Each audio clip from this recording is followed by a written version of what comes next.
Hello, weary traveller. Come, sit down, I welcome your companionship. Let us continue with the merry adventures of Robin Hood. Now, where were we? Ah, yes, here we go. Little John goes to Nottingham Fair. Spring had gone since the sheriff's feast in Sherwood, and summer also, and the mellow month of October had come. All the air was cool and fresh, the harvests were gathered home, the young birds were full-fledged, the hops were plucked, and the apples were ripe. But though time had so smoothed things over that men no longer talked of the horned beasts that the sheriff wished to buy, he was still sore about the matter, and could not bear to hear Robin Hood's name spoken in his presence. With October had come the time had for holding the great fair, which was celebrated every 5 years at Nottingham town, to which folk came from far and near throughout the country. At such times archery was always the main sport of the day, for the Nottinghamshire yeomen were the best hand at the longbow in all merry England. But this year the sheriff hesitated a long time before he issued proclamation of the fair, fearing lest Robin Hood and his band might come to it. At first he had a great part of his mind not to proclaim the fair at all, but second thought told him that men would laugh at him and say among themselves that he was afraid of Robin Hood, so he put that thought by. At last he fixed in his mind that he would offer such a prize as they would not care to shoot for. At such times it had been the custom to offer a half-score of marks, or a turn of ale, so this year he proclaimed that the prize would be 2 fat shears, given to the best bowman. Now beshrew the sheriff that he would offer such a prize that none but shepherd's hinds will care to shoot for it. I would have loved nothing better than to have another bout at merry Nottingham town, but if I should win this prize, naught would it pleasure or profit me. Then up spoke Little John. Nay, but hearken, good master, said he. Only to-day Will Stuteley, young David of Doncaster, and I were at the sign of the Blue Boar, and there we heard all the news of this merry friar, and also that the sheriff hath offered his prize, that we of Sherwood might not care to come to the fair. So, good master, if thou wilt, I would fain go and strive to win even this poor thing among the stout yeomen who will shoot at Nottingham town. Nay, Little John, quoth Robin, thou art a sound, stout fellow, yet thou lackest the cunning that good Stuteley had, and I would not have harm befall thee for all Nottinghamshire. Nevertheless, if thou wilt go, take some disguise, lest there be some there that may know thee.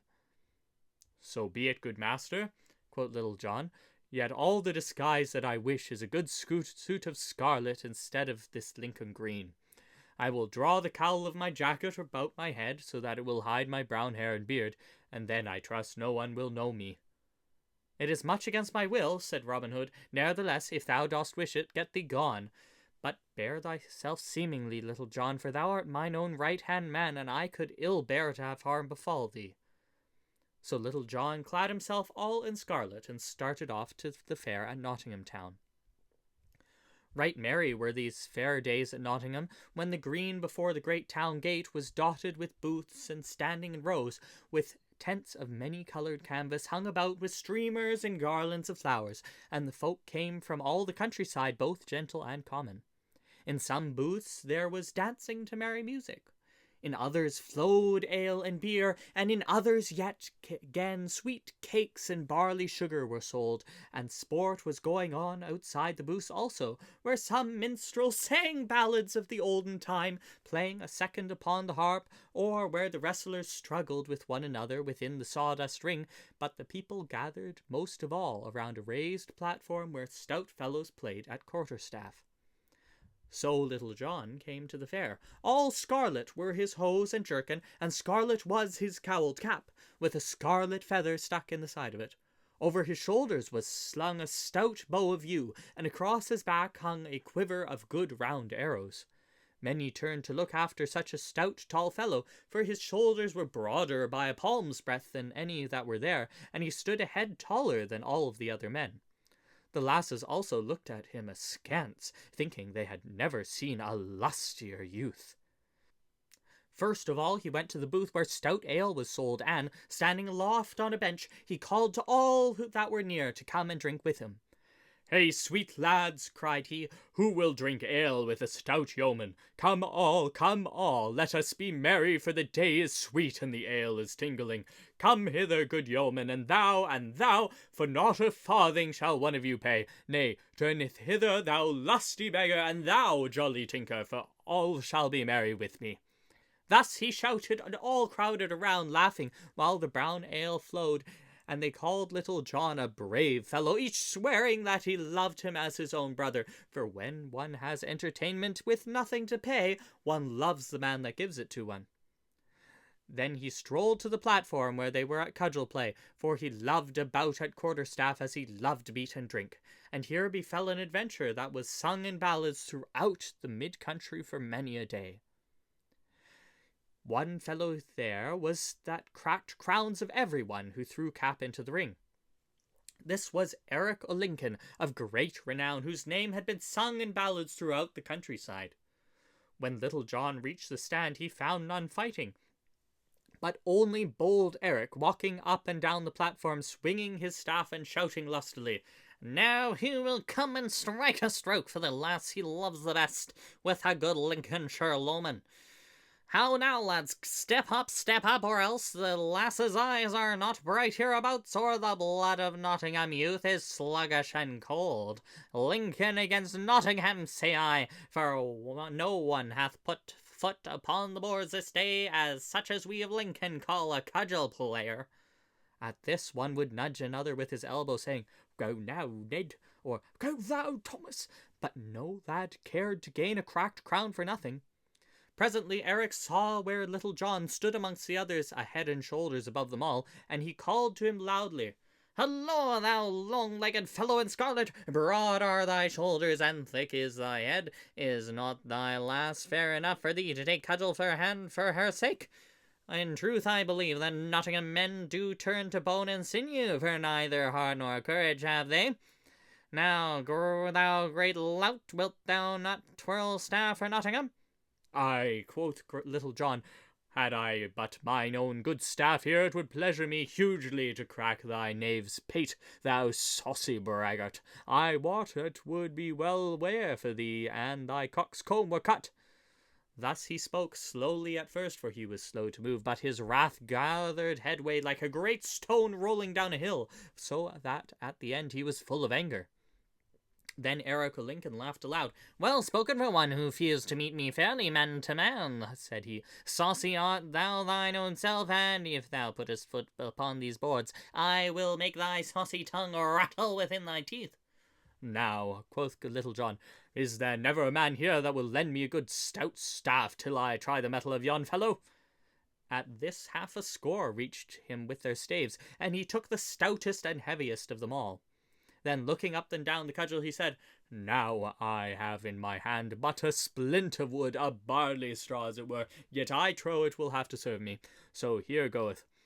Thereupon he cast the cudgel upon the stand, and, leaping lightly after it, snatched it up in his hand again. Then each man stood in his place and measured the other with fell looks, until he that directed the sport cried, "Play!" At this they stepped forth, each grasping his staff tightly in the middle. Then those that stood around saw the stoutest game of quarterstaff that e'er Nottingham town beheld. At first Eric o' Lincoln thought that he would gain an easy advantage, so he came forth as if he would say, "Watch, good people, now that I carve you this cockerel right speedily." But he presently found it to be no such speedy matter. Right deftly he struck, and with great skill of fence, but he found his match in Little John. Once, twice, thrice he struck, and 3 times Little John turned the blows to the left hand and to the right. Then quickly, and with a dainty backhanded blow, he rapped Eric beneath his guard so shrewdly that it made his head ring again. Then Eric stepped back to gather his wits, while a great shout went up, and all were glad in Nottingham had cracked Lincoln's crown. And thus ended the first bout of the game. Then presently the director of the sport cried, "Play!" and they came together again. But now Eric played warily, for he found this man was of right good mettle, and also he had no sweet memory of the blow he had got. So this bout neither Little John nor the Lincoln man caught a stroke within his guard. Then after a while they parted again, and this made the second bout. Then for the third time they came together, and at first Eric strove to be wary, as he had before. But, growing mad, and finding himself so foiled, he lost his wits and began to rain blows so fiercely and so fast that they rattled like hail upon the penthouse roof. But, in spite of it all, he did not reach within Little John's guard. Then at last Little John saw his chance and seized it right cleverly. Once more, with a quick blow, he rapped Eric beside the head, and ere he could regain himself, Little John slipped his right down hand to his left, and with a swinging blow smote the other so sorely upon the crown that down he fell as though he would never move again. Then the people shouted so loud that folk came running from all about to see what was the ado, while Little John leapt down from the stand and gave the staff back to him that had lent it to him. And thus ended the famous bout between Little John and Eric o' Lincoln of great renown. But now the time had come that when those who were to shoot with the longbow were to take their places, so the people began flooding to the butts where the shooting was to be. Near the target, in a good place, sat the sheriff upon a raised dais, with many gentlefolk around him. When the archers had taken their places, the herald came forward and proclaimed the rules of the game, and how each should shoot 3 shots, and to him that would shoot the best, the prize of 2 fat steers was to belong. A score of brave shots were garnered there, and among them some of the neatest hands at the longbow in Lincolnshire and Nottinghamshire. And among them Little John stood taller than all the rest. "Who is yon stranger, clad in all scarlet?" said some, and others answered, "It is he that hath but now so soundly cracked the crown of Eric o' Lincoln." Thus the people talked among themselves, until at last it reached even the sheriff's ears. And now each man stepped forward and shot in turn, but though each shot well, Little John was the best of all, for 3 times he struck the clout, and once only the length of a barleycorn from the centre. "Hey for the tall archer!" shouted the crown, and some of them shouted, "Hey for Reynold Greenleaf!" for this was the name that Little John had called himself that day. Then the sheriff stepped down from the raised seat and came to where the archers stood, while all doffed their caps that saw him coming. He looked keenly at Little John, but did not know him, though he said after a while, "How now, good fellow, methinks that there is that about thy face that I have seen ere while." "Mayhap it be so," quoth Little John, "for often have I seen your worship." And as he spoke, he looked steadily into the sheriff's eyes, so that the latter did not suspect who he was. "A brave blade thou art, good friend," said the sheriff, "and I hear that thou hast well upheld the skill of Nottinghamshire against that of Lincoln this day. What may be thy name, good fellow?" "Men do call me Reynold Greenleaf, your worship," said Little John, and the old ballad that tells of this adds, "So in truth was he a green leaf, but of that what manner of tree the sheriff wotted not." "Now, Reynold Greenleaf," quoth the sheriff, "thou art the fairest hand at the longbow that mine eyes ever beheld, next to that of that false knave Robin Hood, from whose wiles heaven forfend me. Will thou join my service, good fellow? Thou shalt be paid right well, for 3 suits of clothes shalt thou have a year, with good food and as much ale as thou canst drink, and besides this I will pay thee 40 marks each Michaelmas tide." "Then here I stand a free man, and right gladly will I enter thy household," said Little John, for he thought he might find some merry jest should he enter the sheriff's service. "Fairly hast thou won the fat steers," said the sheriff, "and hereunto I will add a butt of good March beer, for the joy of having gotten such a man. For I wot thou shootest as fair a shaft as Robin Hood himself." "Then," said Little John, "for the joy of having gotten myself into thy service, I will give fat steers and brown ale to all these good folk, and make them merry withal." At this arose a great shout, and many casting their caps aloft for joy of the gift. Then some built great fires and roasted the steers, and others breached the butt of ale, with which all made themselves merry. Then, when they had eaten and drunk as much as they could, and when the day faded as great moon arose, all red and round over the spires and towers of Nottingham town, they joined hands and danced about the fires to the music of bagpipes and harps. But long before this merrymaking had begun, the sheriff and his new servant Reynold Greenleaf were in the castle of Nottingham.